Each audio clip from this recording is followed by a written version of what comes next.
নমস্কার বন্ধুরা, আমি রাজ। রেলওয়ে চ্যালেঞ্জার ইউটিউব চ্যানেলে তোমাদের আরও একবার স্বাগত নতুন একটা ভিডিওতে। যে ভিডিওটার ম্যাক্সিমাম ডিমান্ড এসেছে সেটা হচ্ছে রেলওয়ে চ্যালেঞ্জার যে বইটা, সেখান থেকে স্ট্যাটিক জিকের যে পার্টটা, বিশেষ করে আর্ট অ্যান্ড কালচার যেটা লিটারেচার, আর তার সাথে যেটা জেনারেল নলেজ, এই দুটো যে বড় সেক্টর, তার মধ্যে থেকে মোস্ট ইম্পর্ট্যান্ট কোন জায়গাগুলো ডাব্লিউবিপি কেপি এক্সামের জন্য।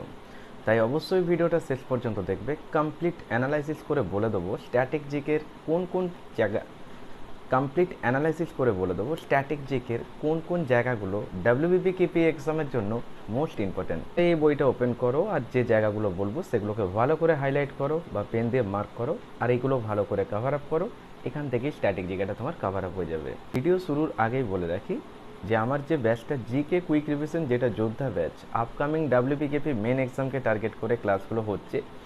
তো এখানে তুমি প্রপারলি ডাব্লিউপি কেপির মেন এক্সাম ওরিয়েন্টেড সিলেক্টিভ যে কোশ্চেন্সগুলো, অর্থাৎ বিগত বছরে পিআরবি যেরকম প্যাটার্নটা ফলো করে কোশ্চেন্সগুলো দিয়েছে, এবং আপকামিং ডাব্লিউপিকেপি পরীক্ষাতেও তোমাকে ঠিক যে জিকে টাইপগুলো পরীক্ষাতে ফেস করতে হবে, কমপ্লিটলি তুমি সেটা আমার এই যোদ্ধা ব্যাচে পেয়ে যাচ্ছ।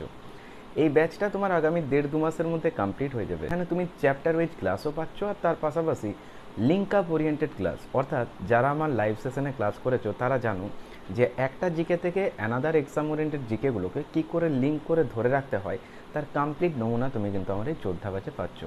সাবজেক্ট ওয়াইজ পিডিএফ করা রয়েছে। এবার অনেক স্টুডেন্ট রয়েছে এমন যারা হয়তো টাইমে ক্লাসটা অ্যাটেন্ড করতে পারবে না। তারা কি করবে? কোনো প্রবলেম হবে না, সেক্ষেত্রে তোমার কাছে কমপ্লিটলি রেকর্ড দেখার সুবিধা রয়েছে। আর এই ক্লাসগুলোর ভ্যালিড রাখছি এক্সাম পর্যন্ত।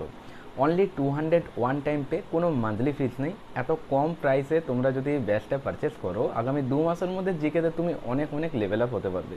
তোমার ক্লাস শুনতে শুনতে মুখস্থ হয়ে যাবে। ননস্টপ র্যাপিড ফায়ার জিকেতে ঠিক যেভাবে লিঙ্ক করে করে ক্লাসগুলো করতাম, তার কমপ্লিট নমুনা তুমি কিন্তু আমার এই ব্যাচে পাচ্ছ। সাবজেক্ট ওয়াইজ পিডিএফ করা রয়েছে, যেটা তোমার পড়লে জিকেটা 80% কভার আপ হয়ে যাবে। যারা বিশেষ করে ডাব্লিউবিকেপির পরীক্ষার্থী রয়েছে তারা তো দেরি করবেই না, একদম এখানে হোয়াটসঅ্যাপ করে টেক্সট করে দাও যোদ্ধা ব্যাচ। ওয়ান টাইম পে করতে হচ্ছে অনলি 200, কোনো মান্থলি ফিস নেই। জাস্ট এটা পারচেস করো আর র্যান্ডাম ক্লাসগুলো করো। প্রিভিয়াস যে ক্লাসগুলো হয়েছে সেগুলো তোমার কাছে কমপ্লিটলি রেকর্ডেড ফর্মে পৌঁছে যাবে, এবং সেই সমস্ত ক্লাসগুলোর নোটস অ্যান্ড পিডিএফ পেয়ে যাচ্ছ। নিউ যে ক্লাসগুলো হচ্ছে তার লিঙ্ক তুমি গ্রুপে পাবে, সেখান থেকে মিটে সরাসরি ক্লাস করছো। সন্ধ্যাবেলায় ক্লাসগুলো হয়। এবার যদি কোনো ক্লাস অ্যাটেন্ড করতে না পারো, বা তোমার যদি মনে হয়ে থাকে যে আমি তো ক্লাসে অ্যাটেন্ড করতেই পারবো না, আমাকে তো রেকর্ডেড ফর্মেই দেখতে হবে, সেক্ষেত্রে তুমি কমপ্লিটলি রেকর্ডেড দেখার সুবিধা পাচ্ছ। ওকে, এবার প্রিভিয়াস ক্লাসের যে লিঙ্ক, সেখান থেকেই পরপর সব ক্লাসগুলো পেয়ে যাচ্ছ। রাইট, লিঙ্ক করে করে ক্লাসগুলো করা আছে। একটা কোশ্চেন্স থেকে অ্যানাদার এক্সাম ওরিয়েন্টেড কোশ্চেন্সগুলো খুব সুন্দর করে লিঙ্ক করে ধরে রাখতে পারবে। এবং সিলেক্টিভ যে কোশ্চেন্সগুলো, অর্থাৎ একটা ডেসক্রিপটিভ কমপ্লিট করার পর জিকে জিএসের এত বড় সেক্টরটা থেকে যেগুলো মেন তোমাকে টার্গেট করতে হবে, প্রিভিয়াস ইয়ার কমপ্লিট করার পর যে জায়গাগুলো অ্যানালাইসিস করে তোমাকে টার্গেট করতে হবে, প্রপারলি সেই জায়গাগুলোই কভার আপ করতে পারছো তুমি কিন্তু আমার এই যোদ্ধা ব্যাচটাই। তাই তুমিও দেরি না করে দ্রুত এখানে হোয়াটসঅ্যাপ করে টেক্সট করে দাও যোদ্ধা ব্যাচ, আর প্রস্তুতি শুরু করো এখন থেকে। আগামী 2 মাসের মধ্যে জিকেতে তুমিও কিন্তু অনেক স্ট্রং হয়ে উঠবে, এবং আপকামিং ডাব্লিউপি কেপি মেন এক্সামে উইথ একুরেসির সাথে তুমি জিকেতে একটা ভালো স্কোর ক্যারি করতে পারবে। তাই দেরি না করে এখানে জয়েন করে যাও। এই নাম্বারে হোয়াটসঅ্যাপ করে লিখে দাও যোদ্ধা ব্যাচ, সমস্ত ইনফরমেশান পৌঁছে যাবে। তো শুরু করলাম আজকের যে ভিডিওটা, যার মূল টপিক হচ্ছে আমাদের রেলওয়ে চ্যালেঞ্জারের যে বইটা রয়েছে জিকে জিএসের, সেখান থেকে স্ট্যাটিক জিকের কোন পার্টগুলো আপকামিং ডাব্লিউবিকেপি পরীক্ষার জন্য মোস্ট ইম্পর্টেন্ট। এবার দেখো, তুমি যখনই রাজধানী পার্টটা কমপ্লিট করছো, এবার দেখো এই পোর্শনটা কমপ্লিট হওয়ার পর বিভিন্ন দেশের মধ্যে আন্তর্জাতিক সীমারেখা এটা আসছে। এবার আন্তর্জাতিক সীমারেখার মধ্যে মোস্ট ইম্পর্টেন্ট যেগুলো হচ্ছে Radcliffe line, McMahon line, 24 degree parallel line, 28 degree parallel line, এগুলো তো সব ইন্ডিয়া পাকিস্তান। ম্যাকমোহন লাইন তো ভারত আর চীন। কিন্তু LOC যেটা হচ্ছে লাইন কন্ট্রোল, এটা হচ্ছে ভারত আর পাকিস্তান। কিন্তু যখন এটা LAC বলবে, দ্যাট মিনস হচ্ছে লাইন অফ অ্যাকচুয়াল কন্ট্রোল, সেটা হচ্ছে তোমার ভারত এবং চীন, মনে থাকবে। এবার এখান থেকে মোস্ট ইম্পর্টেন্ট যেটা হচ্ছে ডুরান লাইন, যেটা হচ্ছে পাকিস্তান আফগানিস্তান, হিন্ডেনবার্গ, ম্যাগিনাট, সিগ্রিফাইড, ওডারনেশন লাইন, এগুলো করবে। ম্যানারোহেম, সাতেল আরব, ইরাক ইরান। অনেক সময় বৃহত্তম প্যারালাল লাইনটা যেটা হচ্ছে 49 ডিগ্রি প্যারালাল লাইন, যেটা ইউএস আর কানাডা। রাইট, তারপর 38 degree parallel line, 38 degree parallel line যেটা হচ্ছে Korea, north Korea, south Korea. 37 degree যেটা তো ভারত আর মায়ানমার, কারণ 1937-এ ভারত আর মায়ানমার পৃথক হয়েছে। মায়ানমারের আগে কি নাম ছিল? বার্মা, এটা দেয় পরীক্ষায়। মায়ানমারের মুদ্রার নাম কি? যেটা হচ্ছে বার্মিজ কায়াত। তো তো ভারত আর মায়ানমারের মধ্যে লুসাই নদী রয়েছে। তো 1937-এ যেহেতু এরা পৃথক হয়েছিল, তাই মনে রাখবে 37 ডিগ্রি প্যারালাল লাইন ভারত আর মায়ানমার নাম্বার প্যারালাল লাইন। আর 16তম প্যারালাল লাইন যেটা রয়েছে এটা হচ্ছে কি নেমে গেলে, অনেকটাই নেমে গেলে, তাই না, 16তে, তখন কি বলছো, নামিবিয়া থেকে অ্যাঙ্গেলা। তাহলে নামিবিয়া আর অ্যাঙ্গেলা এটা হচ্ছে 16তম প্যারালাল লাইন। এবার এখান থেকে ইংলিশ চ্যানেলটা পরীক্ষার জন্য ইম্পর্টেন্ট। তার পাশাপাশি জিবলেটের প্রণালী, পক প্রণালী, লোহিত সাগর, 8 ডিগ্রি 9 ডিগ্রি কার্জাল লাইন, অবশ্য 8 degree 9 degree Duncan passage, 10 degree channel Andaman Nicobar, যার উচ্চতম শৃঙ্গ কি স্যাডেল পিক, যার রাজধানী কি পোর্ট প্লেয়ার। এগুলো পরীক্ষাতে কিন্তু খুব দেয়, এগুলো একটু ভালো করে দেখবে। এবার দেখো বিশ্বের কিছু স্থানের বর্তমান আর পূর্ব নাম, কিছু স্থান যেগুলো আগে একটা নামে পরিচিত ছিল এখন অন্য নামে পরিচিত হয়ে গেছে। তো এখান থেকে পরীক্ষায় একটা কোশ্চেন দেওয়ার সম্ভাবনা থাকে। মূলত স্ট্যাটিক জিকে থেকে কোশ্চেন তাই ওরা 3টে থেকে 4টে, কারণ তোমার হিস্ট্রি, জিওগ্রাফি, কনস্টিটিউশন এখান থেকে ম্যাক্সিমাম নাম্বার অফ কোশ্চেন্সটা পাবে। জিওগ্রাফির কিছু কোশ্চেন যেটা স্ট্যাটিক জিকে ওরিয়েন্টেড, তখন ওটাকে তুমি কী হিসাবে নেবে এবার বলো। তার জন্য তোমার এই জায়গাটা ভালো করে কভার আপ করতে হবে, বুঝতে পারলে। যেরকম জিওগ্রাফির মধ্যেও ভারত শ্রীলঙ্কা পৃথক আসছে, আন্দামান নিকোবর আসছে, আবার এটা দেখো স্ট্যাটিক পোর্শনও আসছে, বুঝতে পারলে। তাই তোমাকে এই জায়গাটা একটু ভালো করে কভার আপ দিতে হবে, যাতে করে এখান থেকে 3টে কোশ্চেন বা 4টে কোশ্চেন যাই থাক তোমার জন্য একদম কনফার্ম থাকে, বোঝা গেছে। আর কারেন্ট অ্যাফেয়ার্সের জন্য তো আমি আলাদা একটা টপিক দেবো, যেখানে তোমাদের বলে দেবো কোন কোন জায়গাগুলো ভিভিআই, তাই অবশ্যই সাবস্ক্রাইব করে রাখবে। এটা কমপ্লিট করার পর তুমি ডাইরেক্ট আসো বিশ্বের বিখ্যাত কিছু ভবন আর স্থাপত্য। এই যে বিশ্বের বিখ্যাত কিছু ভবন আর স্থাপত্য, এর মধ্যে কোন জায়গাগুলো ভালো করে দেখবে একটু দেখে রাখো। White House 10 number Downing Street, Buckingham Palace, Vatican, Bangabhaban, Ganabhaban, Blue House, Lick পর্যবেক্ষণালয়, বিগ বেন, আর এখান থেকে দেখবে Angkor Wat, Leaning Tower, Burj Khalifa, Eiffel Tower, Statue of Liberty. এই জায়গাগুলো না একটু ভালো করে দেখে নেবে, ঠিক আছে। চলো এবার দেখো বিশ্বের কিছু বিখ্যাত স্থান, যার মধ্যে ওয়াল স্ট্রিট, দালাল স্ট্রিট, বুঝতে পারছো। তো কীভাবে মনে রাখতে বলেছিলাম ক্লাসে, যে মুম্বাইয়ে দালাল ঘোরাঘুরি করছে, তাহলে কি বলবে দালাল স্ট্রিট। এই যে মুম্বাইকে বলা হচ্ছে কি ভারতের প্রবেশদ্বার, কিন্তু ইন্ডিয়া গেট যখনই বলবে আনসার করে দাও নিউ দিল্লি। যদি বলা হয় উত্তর পূর্ব ভারতের প্রবেশদ্বার, আনসার কি করবে, তখন আনসারটা করো শিলিগুড়ি। যদি বলা হয় যে ভুটানের প্রবেশদ্বার কি, আনসার কি করবে ডুয়ার্স, রাইট। ভুটানের রাজধানী কি থিম্পু, ভুটানের সংসদের নাম কি সোগাডু, রাইট। ভুটানিজ নুলাট্রাম, ওখানকার মুদ্রা। এবার এখান থেকে এই যে আন্দ্রাকালি বাজার, যেটা লাহোরে রয়েছে, 200 বছরের পুরনো একটা বাজার, এই টাইপের কোশ্চেন্সগুলো দেখবে। মক্কা, রাইসিনা হিল, ভিয়েতনাম স্কোয়ার, এগুলো সব দেখে নেবে। এবার পৃথিবীর 7ম আশ্চর্যটাই দেখে নেবে। তার মধ্যে এই কোশ্চেন্সটা মোস্ট ইম্পর্ট্যান্ট, এই যে মাচু পিচু রয়েছে না, যেটা পেরুতে ইনকা সভ্যতা, তো এটা অনেক সময় দিয়ে দিতে পারে যেটা কোন সভ্যতা, আনসার কি করবে ইনকা সভ্যতা, মনে থাকবে। যেরকম তাজমহল থেকে কোশ্চেন্স, এটা কোথায় অবস্থিত, আনসার কী হবে উত্তরপ্রদেশ। এটা কোন নদীর তীরে, আনসার কী করবে যমুনা নদীর তীরে। তো তোমাকে না এইভাবে জিনিসগুলো একটু ভালো করে লিঙ্ক করে নিতে হবে। দেখো ক্রাইস্ট দ্য রিডিমার রয়েছে ব্রাজিলের রিও ডি জেনেরিও, যিশু খ্রিস্টের একটা বিখ্যাত মূর্তি। এই যে ব্রাজিলের রিও ডি জেনেরিও, এটাকে আবার বলা হচ্ছে কফির বন্দর, তাই না। তাহলে কফির বন্দর বললে ব্রাজিলের রিও ডি জেনেরিও। আর কফি উৎপাদনে 1 নম্বর রাজ্য বললে কর্ণাটক। কফি চাষ কোন মাটিতে ভালো হয়, আনসার কি করবে বলবে যেটা ল্যাটেরাইট মাটি। ল্যাটেরাইট মাটির রং লাল কেন হয়, কারণ এই মাটিতে আয়রন অক্সাইডটা বেশি থাকে। কফিটা কি ওয়ান টাইপ অফ বীজ, মানে যেটা হচ্ছে সিড। কফি গাছের থেকে কি পাবে, ক্যাফিন পাবে। যেরকম তামাক গাছ থেকে নিকোটিন, ধুতরা গাছ থেকে ডাটুরিন, সিঙ্কোনা গাছ থেকে কুইনাইন, সর্পগন্ধা গাছ থেকে কি রেসারফিন। তো সর্পগন্ধা গাছের মূলে হচ্ছে রেসারফিন, আর সিঙ্কোনা গাছের ছালে হচ্ছে কুইনাইন, বুঝতে পারলে। তো এই ওরিয়েন্টেড কোশ্চেন্সগুলো পরীক্ষার জন্য মোস্ট ইম্পর্টেন্ট, এগুলো একটু এইভাবে লিঙ্ক করে নেবে। এবার দেখো বিভিন্ন সরকারি নথির নাম, তার মধ্যে ব্লু বুক, অরেঞ্জ বুক, এগুলো একটু বুদ্ধি করে পড়লেই না মনে থাকবে। এই যে অরেঞ্জ বুক, অরেঞ্জ মানে কি কালারটা অরেঞ্জ, তাহলে অরেঞ্জ কালারটা কিসের সাথে যুক্ত হতে পারে, বলবে নেদারল্যান্ডের সাথে, রাইট। নেদারল্যান্ডের এই যে প্লেয়ারদের জার্সিটা কি ক্রিকেট খেলে, বলবে অরেঞ্জ। এইভাবে একটু লিঙ্ক করে নেবে, বুঝতে পারলে। Green book, grey book, white book পরীক্ষার জন্য VVI. Yellow book joint paper, আর হোয়াইট পেপার, হোয়াইট পেপারটাও মোস্ট ইম্পর্টেন্ট, যেটা শ্বেতপত্র।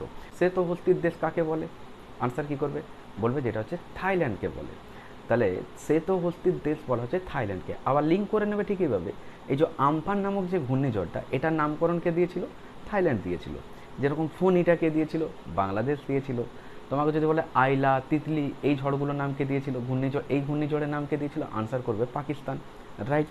এবার দেখো পরের যে পার্টটা রয়েছে বিভিন্ন দেশের গোয়েন্দা বাহিনী। তো বিভিন্ন দেশের যে গোয়েন্দা বাহিনী, এই জায়গাটা এইখান থেকে তোমরা ভারত, পাকিস্তান, বাংলাদেশ, আমেরিকা, রাশিয়া, চীন, ঠিক আছে, আর তার পাশাপাশি দেখে নেবে যেটা হচ্ছে ইজিপ্ট। এই কয়েকটা দেখলেই ওভারঅল হয়ে যাবে। তাহলে Bharat, Pakistan, Bangladesh, UK, USA, Russia, চীন, আর তার পাশাপাশি তুমি দেখছো ইজিপ্ট, রাইট? আর জাপানটা দেখবে। তাহলে এই কয়েকটা ওভারঅল তোমরা এগুলো দেখে রাখবে। বিভিন্ন দেশের উল্লেখযোগ্য যে সংবাদ ব্যবস্থা রয়েছে, সংবাদ ব্যবস্থার মধ্যে কোনগুলো দেখবে? তোমরা দেখবে ভারত একটা, ফ্রান্স একটা, ইউকে, ইউএসএ, রাশিয়া, বাংলাদেশ, চীন, জাপান, পাকিস্তান, আর দেখবে সৌদি আরব। এই কয়েকটা দেখে নেবে, রাইট? এবার দেখো বিভিন্ন দেশের উল্লেখযোগ্য সংবাদপত্র, এই সংবাদপত্র থেকেও কোশ্চেন্স পরীক্ষাতে রাখা হয়, অনেক সময়তেই দিয়ে দেয়। তো তোমরা এখান থেকে মার্কিন যুক্তরাষ্ট্র দেখবে, যুক্তরাজ্য দেখবে, রাশিয়াটা দেখবে, পাকিস্তান, বাংলাদেশ, চীন, আর এখান থেকে দেখবে দক্ষিণ আফ্রিকা, শ্রীলঙ্কা, আর একদম মুভ করবে ইজিপ্ট আর জাপানে। এগুলো আপাতত করলেই এখন তোমার কমপ্লিট হয়ে যাবে অনেকটা, রাইট? উল্লেখযোগ্য ভারতীয় সংবাদপত্র যেরকম দেয় না, বেঙ্গল গেজেট, হিকির বেঙ্গল গেজেট, সমাচার দর্পণ, এই ওরিয়েন্টেড কোশ্চেন্সগুলো দেয়। তো এখানে মাত্র 12টা আছে, এগুলো একটু দেখে নিও, ঠিক আছে? এখানে দেখবে মাত্র 12টা আছে, এগুলো একটু দেখে নিও। বিশ্বের বিভিন্ন স্থানের প্রচলিত নাম, যেরকম নিষিদ্ধ সূর্যের দেশ নরওয়ে, ঠিক আছে, যেরকম নিষিদ্ধ নগরী তিব্বতের লাসা, এরকম কোশ্চেন্স দেয়। যেরকম ভারতের ভূস্বর্গ যেটা হচ্ছে তোমার কাশ্মীর, মশলার বাগান, ঈশ্বরের নিজের দান যেটা হচ্ছে তোমার কেরালা, রাইট? তো এই টাইপের যে উপনাম না, এগুলো কিন্তু পরীক্ষায় দেয়।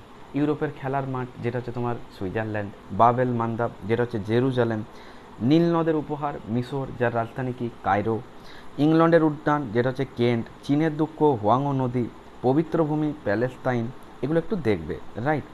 যেরকম এখানে আছে দেখো চিনির পাত্র, চিনির বাটি কাকে বলে, কিউবাকে বলে, বসন্তের দ্বীপ জামাইকা। দেখো এটা পরীক্ষাতে কতবার দিয়েছে বলো? এই যে স্বর্ণ প্যাগোডার দেশ যেটা মায়ানমার, রাইট? তারপর মনে রাখবে মুক্তোর দ্বীপ যেটা বাহারেন, লেক অফ সিটি যেরকম উদয়পুর, সোনার শহর যেটা হচ্ছে জোয়েসেনবার্গ, তারপর মসজিদের শহর বলে ঢাকা যেটা হচ্ছে বাংলাদেশ, শ্বেতহস্তির দেশ একটু আগেই বললাম যেটা হচ্ছে থাইল্যান্ড। তো এইভাবে না জিনিসগুলো একটু ভালো করে লিঙ্ক করে নেবে, এখান থেকে কিন্তু কোশ্চেন্স পরীক্ষাতে রাখে। পরের যে পার্টটা সেটা হচ্ছে ভারতের বিভিন্ন স্থানের প্রচলিত উপনাম। এটা যেরকম বিশ্বের হলো, এটা হচ্ছে এবার ভারতের। যেরকম কেরলকে কী বলা হচ্ছে মশলার বাগান, ঈশ্বরের নিজের দান। দিল্লিকে কী বলছে, ভারতের রোম বলছে। এবং স্বর্ণ মন্দিরের শহর কাকে বলছে, অমৃতসরকে বলা হচ্ছে। ভারতের পিটসবার্গ কাকে বলছে, জামশেদপুরকে বলছে। এশিয়ার ডিমের ঝুড়ি কাকে বলছে, অন্ধ্রপ্রদেশ। অন্ধ্রপ্রদেশে কি রয়েছে, পাপিকোন্ডা ন্যাশনাল পার্ক, পাপ পড়েছে অন্ধ হয়ে গেছে, তাহলে অন্ধ্রপ্রদেশের পাপিকোন্ডা ন্যাশনাল পার্ক। যেরকম নিফা, নর্থ ইস্টার্ন ফ্রন্টিয়ার এজেন্সি, যেটা কি অরুণাচল প্রদেশ পূর্বে আগে পরিচিত ছিল। তো অরুণাচল প্রদেশ আর আসামের সাথে কানেকশন করেছে বগিবিল সেতু, যেটা প্রধানমন্ত্রী নরেন্দ্র মোদী 2018-তে উত্থাপন করেছেন। পঞ্চনদের দেশ পাঞ্জাব, এগুলো একটু দেখে রাখবে। আরব সাগরের রানী কোচি, ভূমধ্য সাগরের চাবিকাঠি জিব্রাল্টার, ঠিক আছে। পঞ্চম সমুদ্রের বন্দর Moscow, City of Joy, City of Palace Kolkata. যেমন পরীক্ষাতে খুব দিচ্ছে ব্যাঙ্গালোর থেকে, বুঝতে পারলে, যে space city, current city, garden city, electric city, ভারতের Silicon Valley. Both are still answer, Bangalore is the correct answer, which is the capital of Karnataka state. এই টাইপের কোশ্চেন্স পরীক্ষাতে একটা পাবে। এবার দেখো এখানে রয়েছে ভারতের প্রথম পুরুষ। ভারতের প্রথম পুরুষ যেরকম রয়েছে ঠিক এটার পর তুমি পাচ্ছ ভারতের প্রথম মহিলা, এটাও কমপ্লিট করবে। ঠিক তেমনি বিশ্বের প্রথম পুরুষ, আবার বিশ্বের প্রথম মহিলা। তার পাশাপাশি তুমি এখান থেকে পেয়ে যাচ্ছ কয়েকটি উল্লেখযোগ্য অপারেশন, ঠিক আছে, যেরকম অপারেশন বিজয়, অপারেশন ফ্লাড, এই ওরিয়েন্টেড যে কোশ্চেন্স পরীক্ষাতে একটা দিয়ে দেয়। তো তার জন্য এখানে যে 36টা রয়েছে 36টাই পড়বে, একটাও বাদ দিও না। যদি একটা দেয় তো 1 নাম্বার তোমার জন্য কনফার্ম, রাইট? দেখো শব্দ টিকা যেটা রয়েছে, এই যে শব্দ টিকাগুলো না এখানে অনেক আছে, কারণ এটা হচ্ছে রেল ওরিয়েন্টেড, বুঝতে পারলে? এবার জিকের জন্য এই বইটা খুবই ভালো বই, অনলাইনার তুমি খুব সুন্দর ভালোভাবে পড়তে পারছো। মানে যে শব্দ টিকাগুলো যেগুলো রয়েছে, ঠিক আছে, যেরকম তোমার উচ্চতজনিত ভয়কে কী বলছে, অ্যাক্রোফোবিয়া। যেরকম ডাব্লিউবিতে দিয়েছিল ফল সংক্রান্ত বিদ্যাকে কী বলছে, পোমোলজি। তো এখানে না অনেক কিছু ইনক্লুডিং আছে। তো আমি তোমাদের এইটা এখান থেকে স্কিপ করছি, এটা আমি তোমাদের আলাদাভাবে বলে দেবো, তোমরা অবশ্যই মার্ক করে দেবে। তাহলে রাজধানী, মুদ্রা, সংসদ এবং জাতীয় প্রতীক, আর তার পাশাপাশি এখানে যে সপ্তটিকা রয়েছে, যে এতগুলো রয়েছে, তার মধ্যে থেকে এগুলো কোনগুলো সিলেক্টিভ সেটা আমি নেক্সট ভিডিওতে বলে দেবো, রাইট? আর যারা সুবিদ্যা স্যারের ম্যাথের ভিডিও বলছো যে দাও দাও, তো আগামীকাল তোমরা সুবিদ্যা স্যারের নেক্সট যে একটা চ্যাপ্টার তার কিন্তু কমপ্লিট অ্যানালাইসিস করে দাগ নাম্বারগুলো বলবো। আর তার সাথে অ্যানালাইসিসটারও ডিমান্ড এসেছে, তাই অ্যানালাইসিস যেরকম আগে করতাম অঙ্কগুলোর সাথে সেরকম করে করে যাবো, রাইট? আমরা নেক্সট ভিডিওতেই পাচ্ছ কি সুবিদ দাস স্যারের নেক্সট একটা চ্যাপ্টারের কমপ্লিট অ্যানালাইসিস এবং ইম্পর্টেন্ট অঙ্কগুলো দাগ নাম্বার বলে দেবো, রাইট? তারপরের ভিডিওতেই প্রোভাইড করে দেবো স্ট্যাটিক জিকের এই রাজধানী, মুদ্রা, সংসদ এবং জাতীয় প্রতীক এবং তার পাশাপাশি শব্দ টিকার মধ্যে কোনগুলো গুরুত্বপূর্ণ। ওকে, এবার দেখো এখান থেকে ডাইরেক্ট তুমি মুভ করো অন্য নামে পরিচিত যে সমস্ত ব্যক্তিরা, অর্থাৎ এই যে মহাত্মা গান্ধী বাপ্পু নামে পরিচিত ছিল, মোহনদাস করমচাঁদ গান্ধী, তাই না? আয়রন ম্যান অফ ইন্ডিয়া যেরকম Sardar Vallabhbhai Patel, missile man of India যেরকম হচ্ছে কে ডক্টর এপিজে আব্দুল কালাম। তো এই রকম টাইপের কোশ্চেন্স পরীক্ষাতে দেয়, তো এগুলো একটু ভালো করে দেখবে। এটা কমপ্লিট হওয়ার পর তুমি এবার পাচ্ছ জনক, অস্ট্রেলিয়ার জনক কাকে বলে, জনক কাকে বলে, গ্রিক ট্র্যাজেডির জনক কাকে বলে, ভারতের জাতির জনক কাকে বলে, কমেডির জনক কাকে বলে, অর্থনীতির জনক কাকে বলে। তো এরকম একটা কোশ্চেন্স দিয়ে দেয়, ঠিক আছে? এবার খুব হার্ড যে কোশ্চেন্স হয় এমনটা নয়, কিন্তু তোমার কাছে জিনিসগুলো জানা থাকলে খুব ইজি লাগবে, বুঝতে পারলে? তো এগুলো কিন্তু একটু ভালো করে পড়ে নিও। দিল্লিতে অবস্থিত বিখ্যাত ব্যক্তিদের সমাধিস্থল, বলে না যেরকম জওহরলাল নেহরু মানুষটা শান্তিপ্রিয় ছিল, তাহলে ওর সমাধিস্থলটা কী নামে পরিচিত? শান্তিবন নামে পরিচিত। তো এইরকম যে নামগুলো রয়েছে এগুলো একটু ভালো করে দেখে নেবে, এখান থেকে একটা দিয়ে দেয়, অনেক সময় রিজনিংয়ের অ্যানালজিতেও এই কোশ্চেন্সটা পেতে পারো, ঠিক আছে? তো তার জন্য এই পোর্শনটা ভালো করে দেবো। স্ট্যাটিকটা কাভার আপ যদি ঠিকঠাক থাকে, রিজনিং অ্যানালজিতে কিন্তু এখন স্ট্যাটিক জিকে ম্যাক্সিমাম ইনক্লুড করছে ওই অ্যানালজিতে, বুঝতে পারলে? তো এই জন্য এটা একটু ভালো করে দেখে রাখবে। ভারতের বৃহত্তম, ক্ষুদ্রতম, উচ্চতম, দীর্ঘতম, বুঝতে পারছো? মানে কোনটা ভারতের বৃহত্তম কোন দিক থেকে, কোনটা হচ্ছে ক্ষুদ্রতম কোন দিক থেকে, উচ্চতম, দীর্ঘতম, এই সমস্ত দিক থেকে কোনগুলো কোনটা সেটা কিন্তু এখানে কমপ্লিট তুমি পেয়ে যাচ্ছ। এটা একটু দেখে নিও। যখনই তোমার এটা হয়ে যাচ্ছে দেন এবার পৃথিবীর বৃহত্তম, ক্ষুদ্রতম, উচ্চতম, দীর্ঘতম দেখে নিলে। এবার আর তোমাকে দেখতে হবে, এবার এখানে যে ডাক ব্যবস্থা রয়েছে না, ডাক ব্যবস্থা মাত্র 8টা আছে। তো 8টা ডাক ব্যবস্থা অবশ্যই দেখে নেবে, কারণ একটাই মেনের রিটিন পেপার হবে। সেক্ষেত্রে যদি একটা ডাক ব্যবস্থার কোশ্চেন স্ট্যাটিকে দিয়ে দেয়, অনেকে হয়তো এটা না পারতেও পারে, কিন্তু তুমি যদি এবার এটা পেরে যাও অনেকের থেকে এগিয়ে যাচ্ছ। তার জন্য ডাক ব্যবস্থায় মাত্র 8টা রয়েছে, স্কিপ করো না, অবশ্যই করে নিও। এখান থেকে যে প্রতিষ্ঠানগুলো রয়েছে মানে হেডকোয়ার্টার, বুঝতে পারলে? তো হেডকোয়ার্টার দেখো এখানে টোটাল 7টা আছে। তুমি এই স্ট্যাটিক জিকের পার্টটা কীভাবে করতে পারো এই ওরিয়েন্টেড আমি একটা ভিডিওতে বলে দেবো, যে স্ট্যাটিক জিকেটা 1 মাসের মধ্যে কীভাবে নামানো যায়। তার জন্য একটা কমপ্লিট স্ট্র্যাটেজি দেবো, 30 দিনের স্ট্র্যাটেজি। তোমার তার আগে কমপ্লিটও হয়ে যাবে এবং তুমি খুব ইজিলি পরের 1 মাসের মধ্যে রিভিশন করে নিতে পারবে, আর স্ট্যাটিক জিকেটা খুব ভালোভাবে মনেও রাখতে পারবে। নেক্সট দেখো বিভিন্ন রাজ্যের মুখ্যমন্ত্রী আর রাজ্যপালের তালিকা। এবার এই জায়গাটা না একটু বোঝার আছে, এখানে তো আপডেট ডাটাগুলো দেওয়া নেই, এবারে নতুন অ্যাপয়েন্ট হচ্ছেন, চেঞ্জ হয়ে যাচ্ছেন, সেটা তোমাকে চেক করে নিতে হবে। তো পরেরটা দেখো, আর এখানে কিচ্ছু করতে হচ্ছে না, এবার ডাইরেক্ট স্কিপ করে যাও একদম। দেখো এমসিকিউ যে পার্টগুলো রয়েছে, এমসিকিউতে যা কোশ্চেন আছে একটাও ছাড়বে না, ঠিক আছে? এবার তুমি এখন এমসিকিউতে আসো না, আগে এটা কমপ্লিট করো, তারপর এমসিকিউতে মুভ করবে। দেখো আর্ট অ্যান্ড কালচার, যেটা কলা, সাহিত্য আর সংস্কৃতি, এখান থেকে কী কী কোশ্চেন হয়? পরিচিতি নাম আর কবির নাম ফার্স্টেই রয়েছে, এখানে একটাও বাদ দেবে না, করে নেবে। বাংলা সাহিত্য, সাহিত্যিক আর তাদের ছদ্মনাম, এটাও বাদ দেবে না, করে নেবে। নেক্সট ডাইরেক্ট মুভ করে যাও, এখানে দেখো রয়েছে লেখক ও তাদের বিখ্যাত রচনাসমূহ। এবার এখান থেকে কোনগুলো করবে সেটা আমি বলে দিচ্ছি, দাগ নিয়ে নাও। ঈশ্বরচন্দ্র বিদ্যাসাগর, মাইকেল মধুসূদন দত্ত, দীনবন্ধু মিত্র, কাজী নজরুল ইসলাম, আশাপূর্ণা দেবী, উপেন্দ্রকিশোর রায়চৌধুরী, সুকুমার রায়, মহাশ্বেতা দেবী, প্যারীচাঁদ মিত্র। আর এখান থেকে বঙ্কিমচন্দ্র চট্টোপাধ্যায়, রবীন্দ্রনাথ ঠাকুর, শরৎচন্দ্র চট্টোপাধ্যায়, বিভূতিভূষণ বন্দ্যোপাধ্যায়, তারাশঙ্কর বন্দ্যোপাধ্যায়, মানিক বন্দ্যোপাধ্যায়, সত্যজিৎ রায়, বলাইচাঁদ মুখোপাধ্যায়, নারায়ণ গঙ্গোপাধ্যায়। আর এখান থেকে শরদিন্দু বন্দ্যোপাধ্যায়, সুনীল গঙ্গোপাধ্যায়। আর এখান থেকে পরের পেজে যেগুলো করবে সেটা হচ্ছে অমর্ত্য সেন। আর এখান থেকে Arundhati Roy, Barack Obama, Benazir Bhutto, Bill Gates, Bimal জানাল, Charles Darwin, Sarvepalli Radhakrishnan, Geoffrey Chaucer, Giovanni Boccaccio, Jaswant Singh, Jhumpa Lahiri, Kiran Desai, Leo Tolstoy,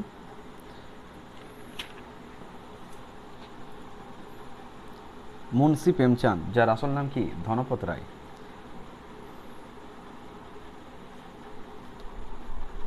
এন.আর. Narayana Murthy, Nelson Mandela, Nirad Chaudhuri, RK Laxman, RK Narayan, doctor Rajendra Prasad, Sarojini Naidu, যাকে কি বলা হয় ভারতের নাইটিঙ্গেল বলা হয়। তাহলে লেডি উইথ দ্য ল্যাম্প কাকে বলা হয়? Florence nightingale. ঠিক আছে, এই যে বলেন না যে জাতীয় কংগ্রেসের প্রথম মহিলা সভাপতি কে ছিল, তখন আনসার করবে অ্যানি বেসেন্ট। কিন্তু যদি বলা হয় যে প্রথম ভারতীয় মহিলা কে ছিল, আনসার করে দাও সরোজিনী নাইডু। শ্রী অরবিন্দ, এটা দেখবে Shri Aurobindo, Suchitra Krishnamurthy, William Shakespeare, William Wordsworth, YD. Reddy, Vikram Seth, Amitav Ghosh, P Chidambaram, Rudyard Kipling, Salman Rushdie, Khushwant Singh, Chetan Bhagat, আর দরকার নেই। তাহলে এখানে 180টা ছিল, যেগুলো বললাম অবশ্যই মার্ক করবে আর ভালো করে ওগুলো দেখবে, দেখবে এখান থেকেই হয়ে যাবে। এবার আত্মজীবনী যেগুলো রয়েছে, তো ওরা ম্যাক্সিমাম যেগুলো দেয় খুব ফেমাস পপুলার যে নামগুলো, সেগুলোর সাথে জড়িত কোশ্চেন্সগুলো দিয়ে দেয়, বুঝতে পারলে? যেরকম ধিং এক্সপ্রেস কাকে বলে, হিমা দাসকে বলে, ফ্লাইং সি, গোল্ডেন গার্ল কাকে বলে, পিটি উষাকে বলা হয়, উড়ন্তপুরী কাকে বলা হয়, পিটি উষাকে বলা হয়, গোল্ডেন বয় কাকে বলা হয়, নীরাজ চোপড়াকে বলা হয়, হরিয়ানা হারিকেন কাকে বলে, কপিল দেবকে বলে। এই টাইপের কোশ্চেন্সগুলো ম্যাক্সিমাম দেয়। এবার দেখো আ সেঞ্চুরি ইজ নট এনাফ, এটা আবার Sourav Ganguly. Playing it my way যেরকম হচ্ছে সচিন টেন্ডুলকার। গোল যেটা হচ্ছে ধ্যানচাঁদ, যার বার্থডে উপলক্ষে 29 আগস্ট কী করা হয়, বলবে জাতীয় ক্রীড়া দিবস পালন করা হয়। এই যে আনব্রেকেবল, মেরি কম, বুঝতে পারলে? তো এরকম টাইপের কোশ্চেন একটা দিয়ে দেয়। বাংলা সাহিত্যের কিছু উল্লেখযোগ্য চরিত্র আর স্রষ্টা, এখানে একটা দুটো তিনটে চারটে টোটাল দেখো তোমার 22টা রয়েছে, বাদ দিও না, করে নেবে সবগুলো। কিছু বিখ্যাত বিদেশি গ্রন্থের উল্লেখযোগ্য চরিত্র তাদের স্রষ্টা। বিদেশিটা খুব একটা দেয় না, তার জন্য তোমরা যেটা আগেরটা বললাম ওটা করে নেবে, অর্থাৎ যেগুলো ভারতীয় ওখান থেকেই ম্যাক্সিমাম দিয়ে দেয়, বিদেশিটা খুব একটা দেয় না, তাই এটাকে এখন স্কিপ করতে পারো। বিখ্যাত কার্টুন চরিত্র তাদের স্রষ্টা, এগুলো অবশ্যই করবে, এখান থেকে একটা তো দেয়। আর তার পাশাপাশি এখান থেকে কিছু করতে হবে না। এবার কোন ক্ষেত্রে কি, আর এখানে দেখো কোন ক্ষেত্রে কি পুরস্কার রয়েছে, যেরকম শান্তি সারাফ ভট্টানাগর পুরস্কার, সায়েন্স অ্যান্ড টেকনোলজি, বিসি রায় চিকিৎসা, এই ওরিয়েন্টেডগুলো দেয়। অস্কার, একাডেমি অ্যাওয়ার্ড, তারপর তোমার দ্রোণাচার্য পুরস্কার, এগুলো পরীক্ষাতে দেয়। তো তোমাকে এগুলো একটু ভালো করে দেখতে হবে যে এটা কোন পুরস্কারটা কোন খেলায় যুক্ত, এখান থেকে একটা পাচ্ছ। এবার বাকি দেখো দাদা সাহেব পুরস্কার 2022, এগুলো কিচ্ছু আর দরকার নেই, ডাইরেক্ট স্কিপ করো পাতাগুলোকে। এবার ডাইরেক্ট এখানে চলে আসো যে কয়েকটি বাদ্যযন্ত্রের তারের সংখ্যা, এই জায়গাটায় চলে আসো ডাইরেক্ট, ওগুলো সব স্কিপ করে দাও। কয়েকটি বাদ্যযন্ত্রের তারের সংখ্যা, এই যে একতারা, বীণা, বেহালা, সারেঙ্গি, তার মধ্যে সন্তুর যেটা হচ্ছে 100টা, বুঝতে পারলে? এখানে চলে আসো। এবার ধ্রুপদী নৃত্য, মানে টোটাল আমাদের ভারতে 8টা ক্লাসিক্যাল ডান্স। ভারতনাট্যমটা তামিলনাড়ু, কত্থকটা উত্তরপ্রদেশের, কুচিপুডি অন্ধ্রপ্রদেশের, কেরালাতে মোহিনীআট্টম, কথাকুলি, সত্রায়টা আসাম, ওডিসির ওডিশা, মণিপুরের মণিপুর। এইভাবে জিনিসগুলো 8টা মনের, এই 8টা ক্লাসিক্যাল ডান্স মনে রাখবে। এবার ভারতের বিভিন্ন প্রদেশের লোকনৃত্য, যেগুলো ফোক ড্যান্স, তো এখানে যেগুলো রয়েছে একটু ভালো করে দেখবে, ঠিক আছে? যেরকম রাউ, ভিকাত, কুকদাই জম্মু কাশ্মীরের, ঠিক আছে? ছৌ যেরকম পশ্চিমবঙ্গে, যেটা পুরুলিয়াতে সব থেকে বিখ্যাত, ভাংড়া, গিদ্ধা। তো বুঝতেই পারছো এখান থেকে কোশ্চেন একটা রাখে। আর এই কোশ্চেন এসএসসিতে আবার ম্যাক্সিমাম দেয়, বুঝতে পারলে?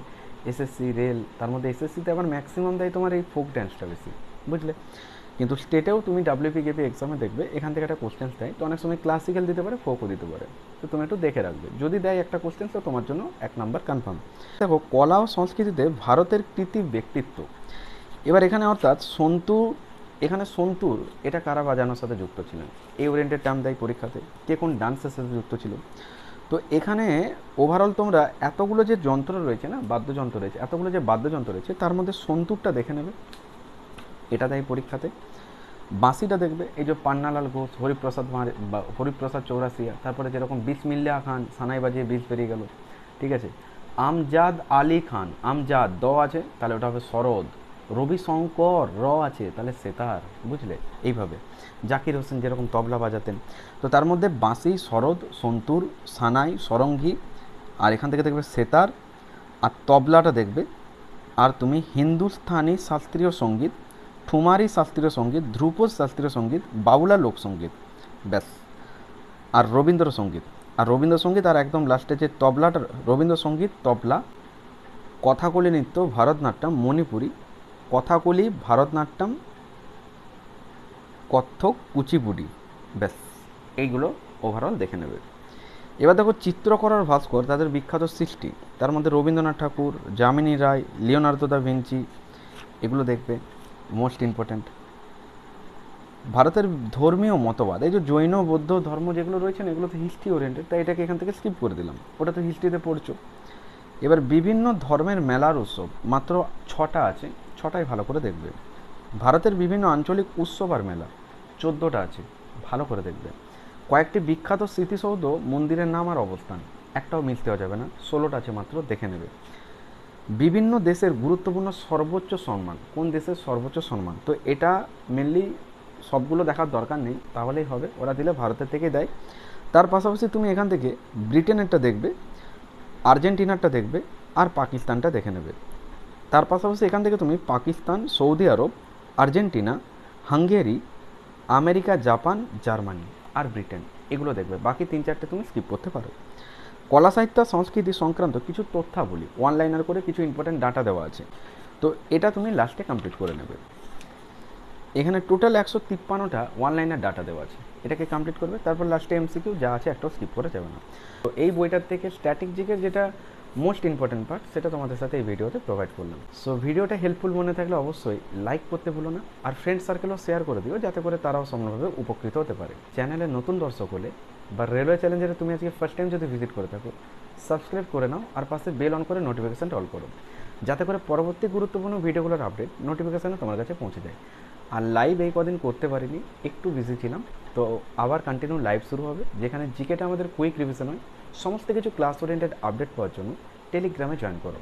ওখানে তুমি পার সানডে কেপি অ্যান্ড ডাব্লিউপির মক টেস্ট পাচ্ছ, তার পাশাপাশি লুসেন্ট জিকের বেঙ্গলি ভার্সনসের পিডিএফের পেজ টেলিগ্রামে প্রোভাইড করি। রেলওয়ে চ্যালেঞ্জার টেলিগ্রামে অবশ্যই জয়েন করে নিও, সমস্ত কিছু আপডেট তোমার কাছে থাকছে। তার পাশাপাশি তুমি কিন্তু ক্লাস ওরিয়েন্টেড আপডেটগুলো টেলিগ্রাম থেকে পেয়ে যাচ্ছ। আর যারা আমার কাছে জিকে কুইক রিভিশন যোদ্ধা ব্যাচ অ্যাডমিশন নেবে, তারা তো দেরি করবে না, দ্রুত এখানে টেক্সট করে যোদ্ধা ব্যাচ লিখে দিও, সমস্ত ইনফরমেশান পৌঁছে যাবে। আর র্যান্ডাম জিকেটা প্রস্তুতি করো, আগামী 2 মাসের মধ্যে তুমিও কিন্তু জিকেতে অনেক স্ট্রং হয়ে উঠতে পারবে, কারণ সিলেক্টিভ কোশ্চেন্সগুলোই ক্লাসে প্রপারলি কমপ্লিট করছি, রাইট? তাই দেরি করো না, সরাসরি জয়েন করো আর প্রস্তুতি শুরু করো। আপকামিং ডাব্লিউবিকেপি মেন এক্সামে তুমি কিন্তু উইথ একুরেসি একটা ভালো স্কোর ক্যারি করতে পারবে, রাইট? তো আজকে এই পর্যন্তই, প্রত্যেকে ভালো থেকো, মন দিয়ে পড়াশোনা করো, দেখা হচ্ছে তোমাদের সাথে নেক্সট ক্লাসে। টাটা।